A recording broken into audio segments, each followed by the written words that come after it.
Hi, I'm Carol, Kelly AVLIT member, and I am here to show you how to use labels in Moodle. An important thing about labels is knowing when to use them. You can use them when you have a brief or updated piece of information that is concerning a class routine, something that students do on a regular basis, but you might want to change the dates from time to time. They get used to seeing that label and they'll check it for the dates. You could use it to make an important announcement that you want to make sure your students don't miss, something out of the ordinary perhaps. But don't overuse labels because they're not really activities, and you want to maintain a clean appearance to the front of your course and within all the units. So use labels sparingly for little important bits of information that you want your students to see, or routines that they will get used to looking at the label to find out about. Of course, as always, when you're adding something to your class, make sure that you open your course, of course, and then go up to the gear shift and do the drop down to find Turn Editing On. And once you turn the editing on, you'll be able to add a label to your course. So we'll go there now and I will walk you through it.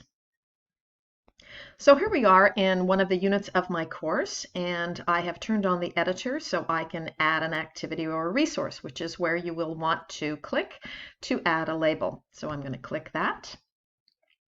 And the activity or resource list appears, and I'm going to select Label, which is right over here on the right at the moment.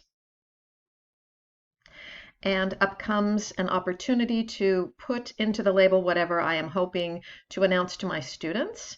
If I expand all, which is always a good idea when you're adding something to your course, all of the options open up to me, everything from having a date that is featured to whether or not this is going to be an activity that requires completion. For our purposes today, I'm just going to show you how to add label text.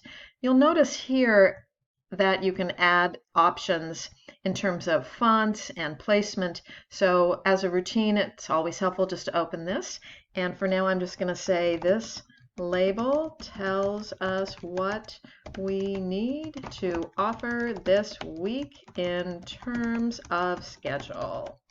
And I can make it fancy if I want to. I can put it in the center if I want to.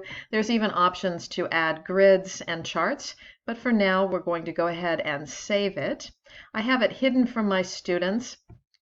I'm gonna change that and make available but not shown on course page because it's actually not part of my course.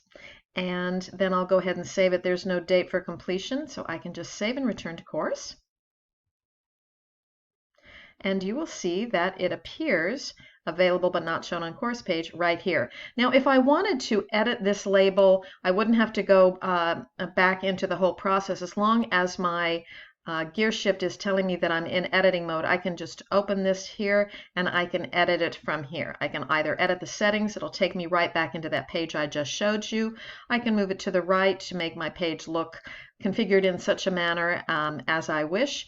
And of course you can duplicate it, you can put it into a sharing cart, and you can make it unavailable, in which case it'll hide it from my students, and that way my students right now won't see it and be confused, which is always something you want to avoid. So that's how you add a label, and thanks for joining us, and happy course building. Bye.